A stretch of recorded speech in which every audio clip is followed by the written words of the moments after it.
नमस्कार विद्यार्थियों, स्वागत है आपका अपने YouTube channel GK by Jitendra Khichar. आज हम अपने इस वीडियो में कक्षा 12 राजनीति विज्ञान विषय की जो हमारी पुस्तक है समकालीन विश्व राजनीति भाग फर्स्ट, उसमें शीत युद्ध का दौर जो अध्याय है हमारा फर्स्ट, उसमें हम नोट्स के रूप में जो हमारा दूसरा वीडियो है पार्ट सेकंड, ये आपके लिए परीक्षा 2022-23 के लिए काफ़ी महत्वपूर्ण है। तो सभी विद्यार्थी इन प्रश्नों को ध्यानपूर्वक पढ़ें, इसको याद करें ताकि बोर्ड परीक्षा 2022-23 के लिए आपके लिए काफ़ी मददगार साबित हो। पिछले पार्ट में हमने 8 तक प्रश्नों का अध्ययन किया। आज हम प्रश्न संख्या 9 से अध्ययन करेंगे। आज का हमारा प्रश्न संख्या 9 है, प्रथम गुट निरपेक्ष सम्मेलन कब हुआ था तथा इसमें कितने सदस्यों ने भाग लिया था और वर्तमान में इसकी सदस्य संख्या कितनी है। अथवा ये प्रश्न ऐसे भी आ सकता है, बेलग्रेड शिखर सम्मेलन पर टिप्पणी लिखिए या समझाइए। तो प्रथम विश्व युद्ध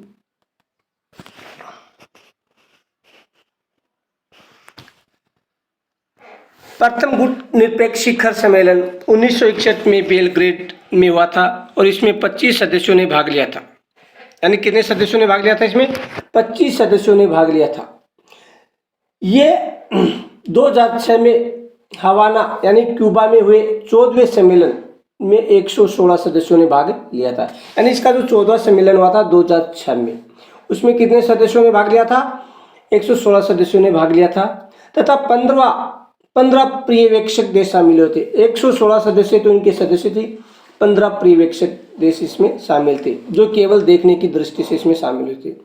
इसका 18वां जो शिखर सम्मेलन था वो कहाँ हुआ था? 2019 में बाकू यानी अजरबैजान में हुआ था और इसमें 120 सदस्यों ने भाग लिया था। गुट निरपेक्ष में वर्तमान में 120 देश इसके सदस्य तथा 16 पर्यवेक्षक देश है। यानी कुल सदस्य कितने? 120 और 16 इसके क्या?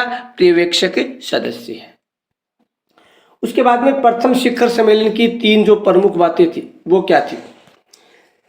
प्रमुख 5 देशों में के बीच सहयोग। इनके जो शुरुआती देश थे 5, उन 5 देशों के बीच में आपस में सहयोग की भावना। दूसरी, शीत युद्ध का प्रसार और इसके बढ़ते हुए दायरे को सीमित करना।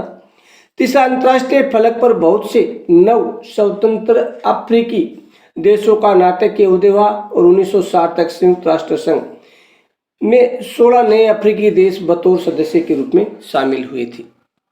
उसके बाद में प्रश्न संख्या 10 है, गुट निरपेक्ष आंदोलन के 5 संस्थापक जो सदस्य थे वो कौन कौन से थे? गुट निरपेक्ष आंदोलन के 5 संस्थापक सदस्य कौन कौन से थे? तो कौन कौन से थे? भारत के जवाहरलाल नेहरू, यानी 5 प्रमुख जो नेता थे, जो देश थे उनके 5 के जो 5 प्रमुख नेता थे वो कौन कौन थे?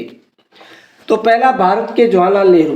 पहले कौन थे? भारत के जवाहरलाल नेहरू जो संस्थापक थे।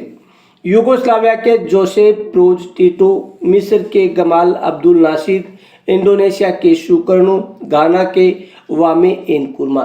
ये जो 5 थे इनको क्या बोलते हैं? संस्थापक सदस्य। यानी इनकी स्थापना करने में इनका प्रमुख योगदान था। उसके बाद प्रश्न संख्या 11 है, भारत की गुट निरपेक्षता नीति की आलोचना किस कारणों से हुई थी? यानी क्या कहा गया कि भारत है वो गुट निरपेक्ष नीति के तहत सही रूप से काम नहीं कर रहा था, इसकी आलोचना की गई थी। किस कारणों से की गई थी? यानी ये आलोचना, इसके पीछे क्या कारण बताए गए हैं? तो पहला, सिद्धांतहीनता। यानी भारत की जो नीति थी वो क्या थी? सिद्धांत रही थी उसकी। आलोचकों का एक तर्क यह है कि भारत की गुट निरपेक्षता सिद्धांत विहीनता है। कहा जाता है कि भारत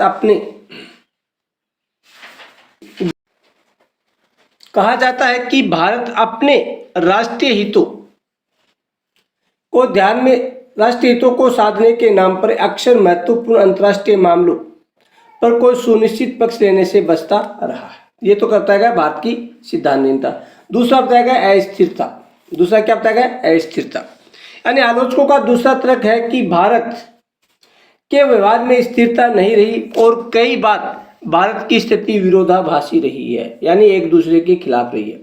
महाशक्तियों के खेमों में शामिल होने पर दूसरे देशों की आलोचना करने वाले भारत ने स्वयं सन 1971 के अंतर्गत 71 के अगस्त में सोवियत संघ के साथ आपसी मित्रता की संधि पर हस्ताक्षर किया। यानी सोवियत संघ और भारत ने क्या मित्रता की संधि पर समझौता किया था।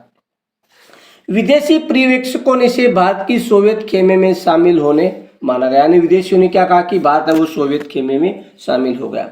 भारत की सरकार का ये दृष्टिकोण था कि बांग्लादेश संकट के समय उसे राजनयिक और सैनिक सहायता की जरूरत थी। ये संधि और संयुक्त राज्य अमेरिका सहित अन्य देशों के अच्छे संबंध बनाने से नहीं रोकती। यानी भारत को ये जो संधि थी अन्य देशों के साथ अच्छे संबंध बनाने से भारत को नहीं रोक सकती। जो विद्यार्थी इन नोट्स को अपनी कॉपी में अच्छी तरीके से उतार ले और अच्छी तरीके से इसको तैयार करें।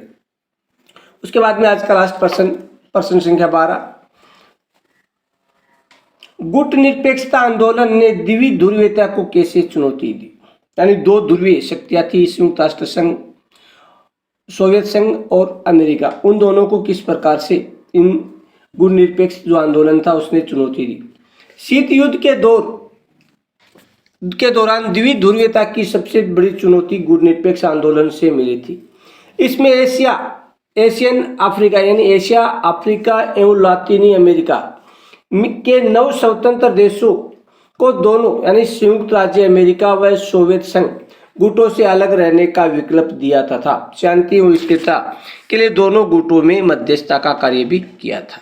इस प्रकार से आज हमने प्रश्न संख्या 9 से 12 का अध्ययन किया है। ये आप सभी विद्यार्थी इन प्रश्नों को अच्छी तरीके से तैयार करें ताकि बोर्ड परीक्षा 2023 में आपके लिए काफी महत्वपूर्ण साबित हो सके। इसी के साथ जय हिंद, जय भारत, जय जय राजस्थान।